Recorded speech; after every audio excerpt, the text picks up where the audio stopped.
Les derniers sondages l'avaient annoncé, le Rassemblement national est arrivé en tête des élections européennes dans l'Hexagone, devant La République en marche. Ce sont encore des résultats provisoires ce soir, mais le RN obtient plus de 23% des voix, La République en marche 22%. La surprise vient d'Europe Écologie Les Verts qui prend la 3e place avec 13% des suffrages devant les Républicains qui n'obtiennent que 8,4% des voix. Le taux de participation est de 52% pour cette élection qui va donc décider de la répartition des 74 eurodéputés français.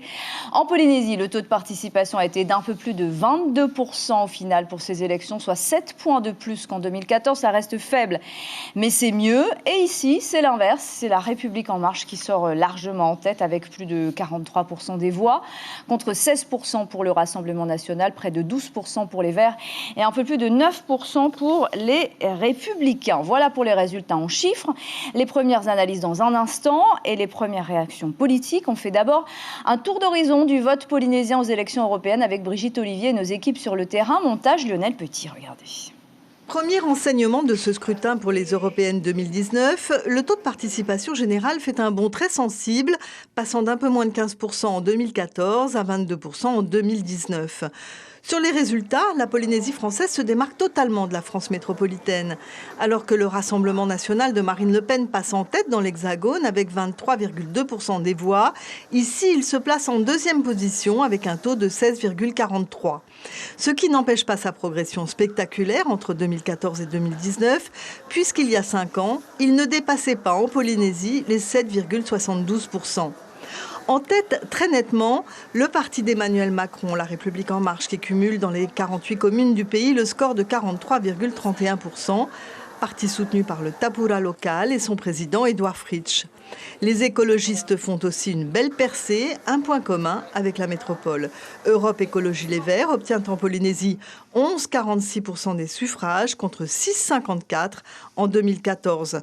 En métropole, il se place également en 3e position avec un honorable 12,8% des voix, des chiffres qui vont peser dans les partis traditionnels et sans doute accélérer des choix en faveur de la transition écologique.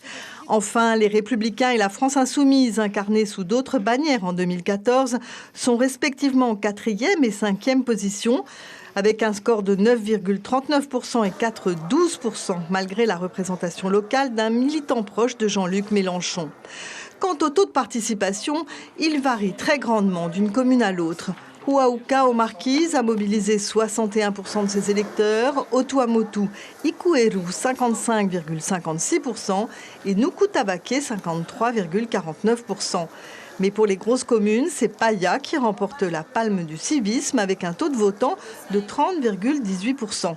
Sur les 34 listes en présence, 9 n'ont obtenu aucune voix en Polynésie française.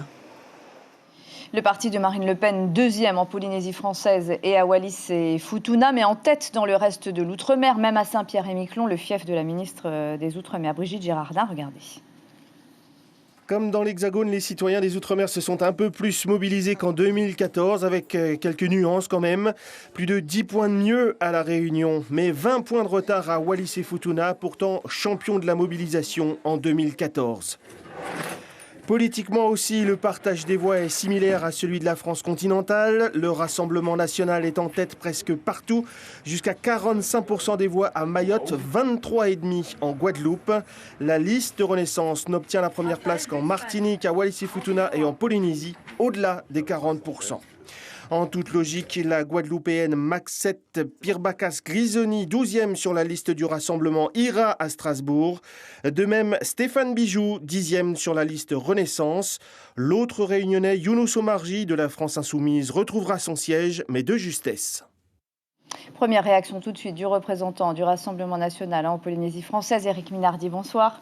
Bonsoir Natacha. Merci d'être là ce soir. Le Rassemblement national en tête, c'était prévu, annoncé. C'est la 2e fois que cela arrive maintenant aux européennes. Les Français de l'Hexagone et d'Outre-mer ont voté pour le FN ou contre Emmanuel Macron? Je pense les deux. D'abord, je voudrais remercier tous ceux qui ont voté pour nous. Je voudrais remercier les mamas qui m'ont offert ces magnifiques colliers. Et je voudrais, disons, aussi dire bonne fête à toutes les mamans. Et oui, en effet, nous sommes arrivés en tête. Vous disiez un peu des deux, c'est-à-dire 50% oui, je pense qu'il y a de l'affectif d'un contre. côté, et de l'autre côté, donc il y a un rejet de notre président Emmanuel Macron qui n'a pas de parole. En fait, le problème des politiques français aujourd'hui, ils n'ont pas de parole. Et on a aujourd'hui, malheureusement, le cas de Lana Tetuanui, et qui est un cas flagrant où il faut, comme dit Marine Le Pen, regarder bien tous les petits astérix pour lorsqu'on lit un texte, ne pas se faire avoir. Vous êtes 25e sur la liste du RN. Les projections annoncent 23 ou 24 sièges pour votre parti au Parlement européen. On en saura plus demain parce que les résultats sont encore pour l'instant provisoires et qu'il y a des recours. A priori, vous ne siégerez donc pas tout de suite au Parlement européen, mais vous pourriez arriver à Strasbourg fin octobre si l'Angleterre sort de l'Union européenne. Les Anglais qui ont d'ailleurs voté encore une fois contre le Brexit à ces élections européennes. Vous serez député dans 5 mois, Éric Minardi ? Peut-être même demain ou après-demain, pourquoi pas, parce que le dépouillement va se faire encore pendant 2-3 jours. Et là, nous sommes vraiment, disons, à la marche. Donc vous y croyez encore jusqu'au dernier moment. On en vient aux résultats en Polynésie française. Ici, c'est le contraire. Large victoire donc de la République En Marche, soutenue par le parti majoritaire d'Édouard Fritch. On s'y attendait aussi. Mais le Rassemblement national a plus que doublé son score par rapport à 2014, puisqu'il obtient plus de 16% des voix. J'imagine que c'est une surprise, vous qui n'étiez cette fois soutenu par aucun parti local. Les électeurs n'ont pas voté pour vous, mais pour le Rassemblement national. Quel est votre sentiment ? Les deux, je pense qu'il y a un peu d'affectif me concernant, car pas mal de mes amis ou des gens que je connais ont voté pour moi. Et puis il y a aussi, disons, Marine Le Pen, qui est quand même un soutien fort pour nous, le Rassemblement national polynésien. À part en Polynésie, à Wallis et en Martinique, Marine Le Pen arrive en tête dans tout l'outre-mer. Pourquoi les ultramarins font-ils plus confiance au Rassemblement national qu'à l'Europe ? Ça prouve déjà que les ultramarins considèrent que Marine Le Pen n'est pas raciste, à la différence de ce que l'on dit. Et je pense qu'en effet, Marine Le Pen défend l'outre-mer. Nous sommes, là quand je vois, disons aujourd'hui, les thèses que nous portons sur, par exemple, même sur l'écologie, je vois aujourd'hui que les écologistes ont fait un super résultat, et c'est bien pour l'avenir de nos enfants. Mais en plus, aujourd'hui, c'est vrai que Marine Le Pen donc, apporte de vraies réponses aux problèmes de l'outre-mer. Éric Minardi, merci beaucoup d'avoir répondu à nos questions ce soir. Il y a des communes qui ont été beaucoup plus citoyennes que les autres, comme Paea par exemple, où le taux de participation a dépassé les 30%. Et parmi les plus grosses communes, plus de 20% de participation à Papeete, à Punaouia, 22% à Moorea et 24% dans la commune d'Édouard Fritch. C'est Wahuka aux Marquises qui a eu le plus fort taux de participation, qui était de 61%. On a bien voté aussi au Tuamotu. Mais avant d'analyser ces chiffres, on va écouter la réaction du 34e de liste de la République En Marche pour ces élections et du président du parti Heura Les Verts, mais aussi celle du président du pays. Propos recueillis par Nicolas Suire et Hubert Liao. Regardez. Avec plus de 43% des suffrages exprimés, le Tapura est vainqueur à Tahiti. Le 34e de liste, Tehari Alpha, même s'il n'est pas élu, se dit satisfait.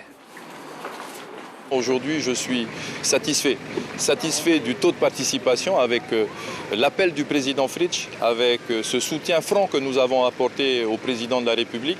Et donc nous capitaliserons et nous espérons que tout ça va porter pour le développement de la Polynésie. Le président du pays, lui, déplore la participation encore trop faible des électeurs, 22% seulement. La mobilisation pour l'Europe reste encore difficile. Nous avons été pratiquement les seuls à faire campagne pour cette élection. Mais effectivement, le temps qui nous était consacré pour cette campagne était un petit peu court.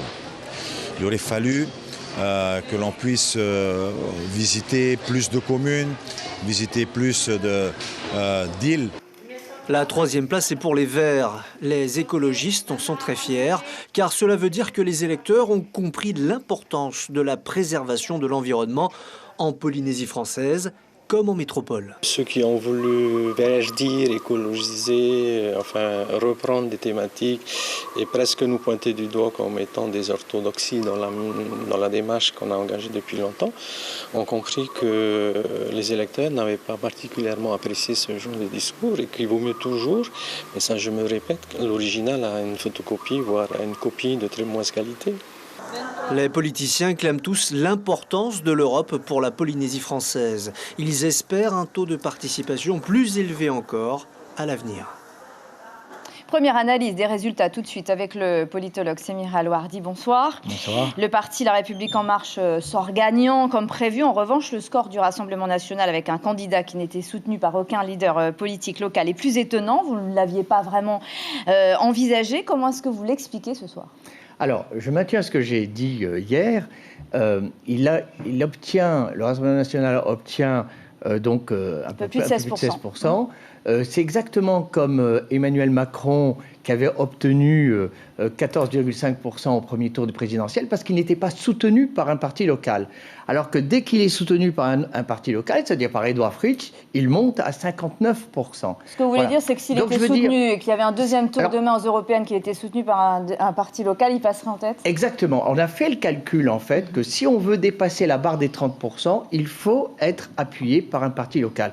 Et là, Éric Minardi est parti seul, et donc c'est pour ça que j'avais dit hier qu'il ne pouvait pas prétendre à un chiffre élevé, mais il a fait un score très honorable, puisqu'il est même au-dessus du score d'Emmanuel Macron quand ce dernier n'était pas soutenu. Le RN premier aussi quasiment dans tout l'outre-mer, sauf en Polynésie, en Martinique et à Wallis. L'outre-mer veut se protéger de l'Europe et de l'immigration européenne, ou c'est un vote anti-Macron ?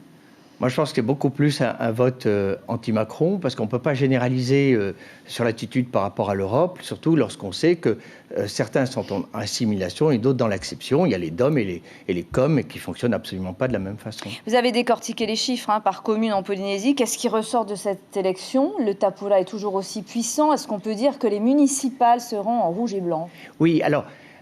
on voit que le Tapura a toujours le vent en poupe et qu'il a des scores absolument remarquables, 43,31% pour la totalité de la Polynésie française. Je remarquerai que le score le plus bas est dans les îles du Vent, 37%. Donc, et c'est là où le Rassemblement National fait son meilleur score. Donc ça, c'est une analyse à faire. Pourquoi on est à 37 pour En Marche et on est quasi à 18% pour Rassemblement National. Bon, ensuite, alors il y a toujours les mêmes communes. Jacques-Igraff. C'est assez extraordinaire. À Paia, il fait appel pour les Républicains. Eh bien, il obtient 34%, loin derrière d'En Marche, 15%, Le Pen, 32%, alors qu'il avait demandé qu'on vote selon les instructions du Tapura l'année dernière. Il était à 43%. En fait, il peut demander ce qu'il veut. Il y a des maires qui sont très suivis. Largement suivis. Mais je dois rajouter aussi, quand on regarde Édouard Fritsch, Michel Billard, Philippe Schill, Gaston Stanson, évidemment, ils ont conforté la position de l'année dernière. On peut dire qu'ils peuvent aller tranquillement aux élections l'année prochaine. En revanche, la mairesse de Toroa, elle est apparemment en difficulté pour la seconde fois. L'information en continu sur Polynésie la première, Internet et réseaux sociaux.